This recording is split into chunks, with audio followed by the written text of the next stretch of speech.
TikTok করি গায়ে দেবে না কি হবে? তোমরা কি অভিনয় করো যে তোমাকে সেলফ দেবে? তুমিও তো টিকটক করো, তোমার টিকটকটাও ভালো লাগে। ভাই টিকটক ভালো লাগে তো গায়ে দিয়ে কথা বল। গায়ে দেবে না, তোমার কি সম্মান দেবো? তুই গায়ে দিলি কেন? টিকটক করি আমার মোবাইল দিয়ে, তোর বাসার মোবাইল দিয়ে আমি টিকটক করি। আল্লাহ তোমরা করো টিকটক, আমার বাপ করো। না করো, মারিস না।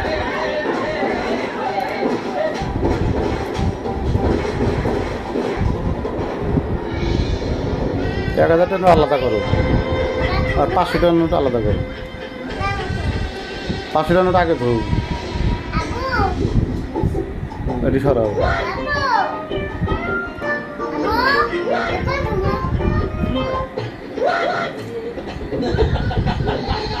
এটি সরাও, জোরে করো, জোরে করো।